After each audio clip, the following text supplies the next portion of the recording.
Hello friends, नमस्कार।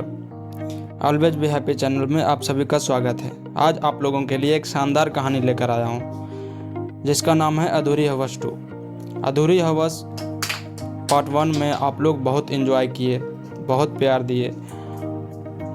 अब आप लोगों के सामने अधूरी हवस का पार्ट 2 यानी कि दूसरा पार्ट आपके सामने आ गया है। तो अब अधूरी हवस पार्ट 2 का एंजॉय लें, आनंद लें और हमारे इस चैनल को सब्सक्राइब करें, बेल आइकन को ऑल पर सेट कर दें ताकि हमारे आने वाली सभी वीडियो सबसे पहले आपके पास पहुंचे और कहानी का आनंद आप लें। तो चलिए शुरू करते हैं अधूरी हवस पार्ट 2। सबसे पहले मैं आप सब पढ़ने वालों का तहे दिल से शुक्रिया अदा करना चाहता हूं। आपने मेरी लिखी कहानी को इतना प्रतिसाद दिया।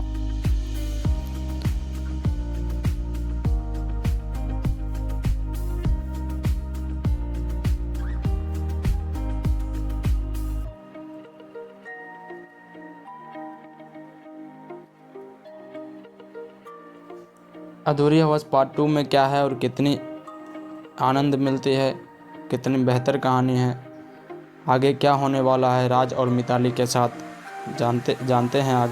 आगे आपने पढ़ा कि राज और मिताली की मुलाकात के बारे में, कैसे दोनों मिले, और इसी के साथ हम कहानी को आगे बढ़ाएंगे। राज अपनी फैक्ट्री पे कुछ काम निपटाता हुआ पूरे दिन नहीं आने की वजह से काम का लोड बढ़ गया था।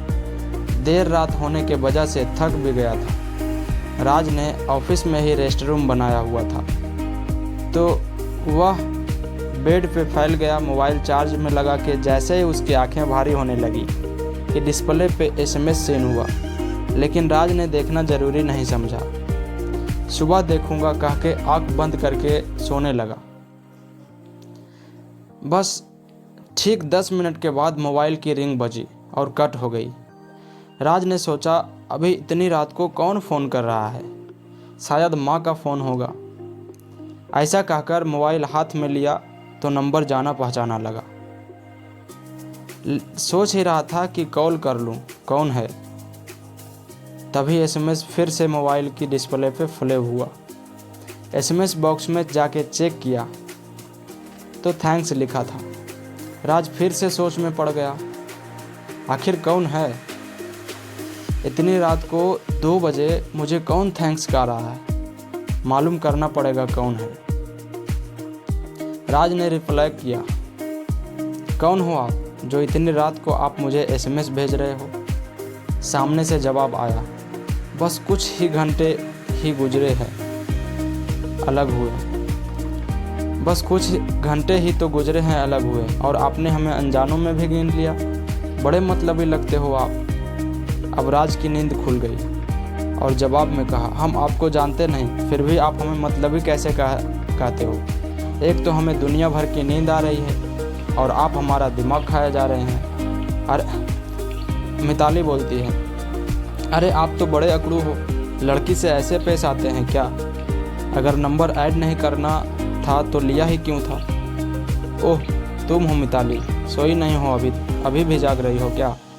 हमें नींद ही आ रही थी, पर तुम्हारा जवाब ने तो नींद ही उड़ा दिया। हम आपको सिर्फ शुक्रिया अदा करना चाहती थी और आप हो कि पहचान ही नहीं रहे। ओके सॉरी, नंबर सेव नहीं किया था। मुझे लगा कोई फिरकी ले रहा है हमारी। इतनी रात को कोई अनजाना तो आपसे एसएमएस करेगा नहीं, कोई जान पहचान वाला ही होगा। इतना भी नहीं समझते। ठीक है बाबा, नंबर सेव कर लेता हूँ, और मुझे बहुत नींद आ रही है, प्लीज़ सो जाते हैं। ओके ठीक है, गुड नाइट कह के राज ने फिर मोबाइल को चार्ज पे लगा दिया और फिर से उसी बेड पे फैल कर सो गया। मिताली के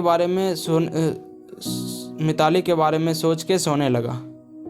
वह पल को याद कर रहा था जब मिताली और राज की पहली मुलाकात हुई थी, जो शादी में।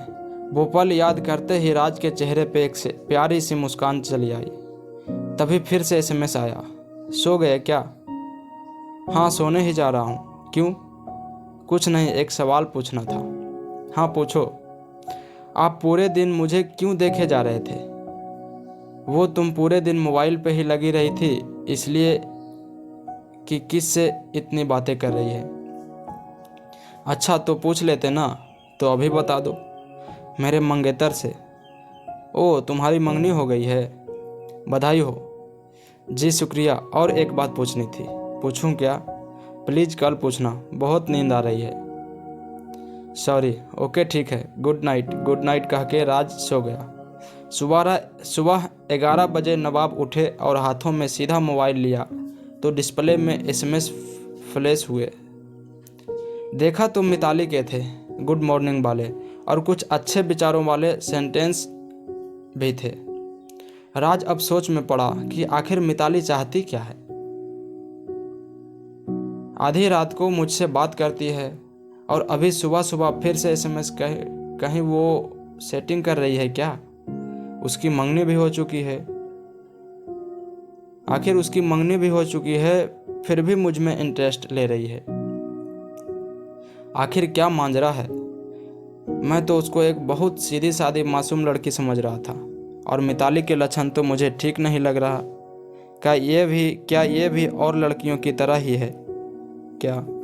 खैर जो भी हो, अगर ऐसा है तो मन ही मन मुस्काने लगा सोच के।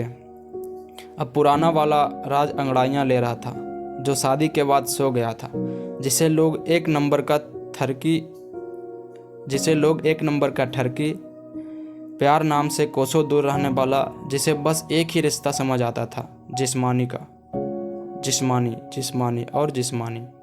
राज ने मिताली को एसएमएस का रिप्लाई दिया और कहा, अभी घर जा रहा हूँ, बाद में कॉल करूँगा, बाय कह के अपने घर चला गया। अपना डेली का रूटीन ख़त्म करके रेडी होकर घर से निकल गया और मिताली को फ़ोन लगाया। हेलो, हाय, क्या करती हो? कुछ नहीं।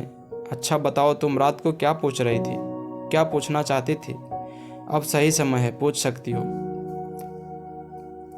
मिताली बोलती है, आप बुरा मत मानना और अगर आपका दिल करे सच जवाब देने को तो ही दीजिए, कोई ज़बरदस्ती नहीं, आपकी मर्जी। अब तुम मुझे दुविधा में डाल रही हो। ओके ठीक है, पूछो जो पूछना चाहती हो। सवाल के बाद तय करूँगा कि मुझे तुम्हें जवाब देना है या नहीं। मिताली बोली, सुना है कि आपके कई अफेयर रहे हैं। आप प्यार के नाम से लड़की को अपने जाल में फंसाते हो और छोड़ देते हो। आज तक कितनी लड़कियों के अरमानों का आपने गला घोटा है। आज तक कितनी लड़कियों के ज़िंदगी को आपने बर्बाद किया है। आप में इंसानियत नाम की कोई चीज़ है या मर गई है? मासूम दिलों के साथ खेलने के आपको क्या मिलता है? मासूम दिलों के साथ खेल के आपको क्या मिलता है? आपके चेहरे के पीछे भी आपका एक चेहरा लिए फिरते हो। इस बात ने मुझे पूरी रात सोने नहीं दिया। कब मेरी बातों का जवाब मुझे मिले और क्या हासिल होता है ये सब करके आपको? आप सबसे नज़रें कैसे मिलाते हो? अपने आप से कभी घिन नहीं होती आपको? राज कुछ बोले बिना सुने जा रहा था, मानो किसी थिएटर में कोई मूवी चल रही हो। आंखों के सामने अतीत के पन्ने खुल रहे हो। मिताली धड़ाधड़ सवाल की बौछार किए जा रही हो, मानो ये सब उसके साथ घटा हो और हिसाब मांग रही हो। राज का दिमाग अब फट रहा था। उसे समझ नहीं आ रहा था कि वो क्या कहे और सोच रहा था कि कौन है ये मुझे पूछने वाली। कौन लगती है मेरी जो मैं इसकी बातें कब से सुने जा रहा हूँ। ज़रूरत क्या है मुझे इसके सवालों के जवाब देने का, और उसे ये सवाल करने का भी कोई हक नहीं। फिर मेरे अतीत में टांग क्यों घुसेड़ रही है? ये सोचते ही रहा, पर मिताली को बोल नहीं पाया और मन में ही रह गई बात। हेलो, उधर से मिताली बोलती है, हेलो हेलो, सुन रहे हो या साइड पर रख दिया फ़ोन? बोलती बंद हो गई अपनी सच्चाई सुन के। मैं कब से बोले जा रही हूँ और आप हैं कि हम हाँ किए जा रहे हो। तुम्हारे सवालात खत्म होने का इंतज़ार कर रहा हूँ। ओके, खत्म हुए, अब बताओ। नहीं बताना तो मत बताना, और साथ में मेरा नंबर भी डिलीट कर देना। आपको रखने की ज़रूरत नहीं, बहुत चालाकी से आपने मेरा नंबर ले लिया। क्या समझ के ये हरकत की? राज से रहा नहीं गया।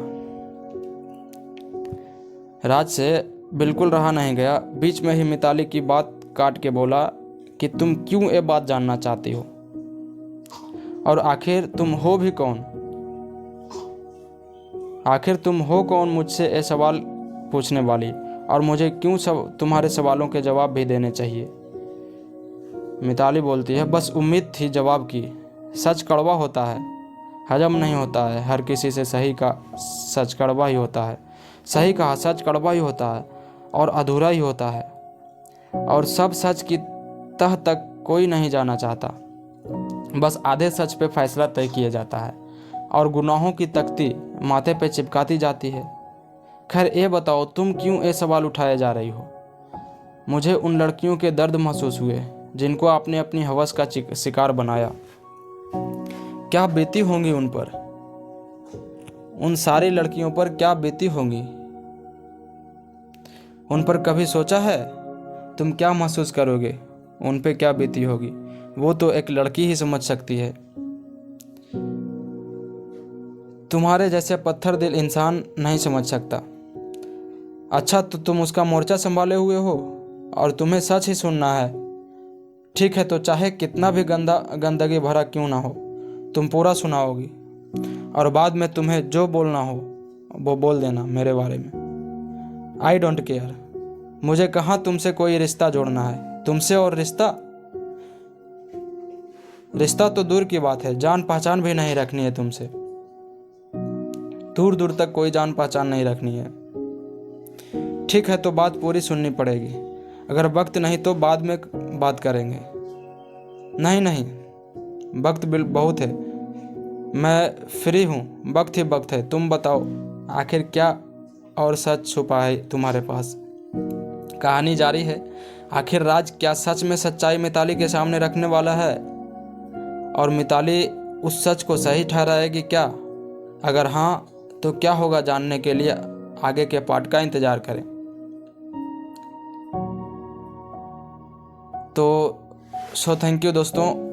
कहानी बहुत ही शानदार थी, और राज अपनी सच्चाई मिताली को बताने जा रहा है पार्ट 3 में, अधूरी हवस पार्ट 3 में। और सच्चाई जानने के बाद मिताली क्या करती है, क्या सही मानती है या गलत मानती है, वो पार्ट 3 में पता चलेगा। और जानने के बाद क्या होगा तो आप लोग इंतज़ार कीजिए। बहुत जल्द ही पार्ट 3 लाने वाला हूँ।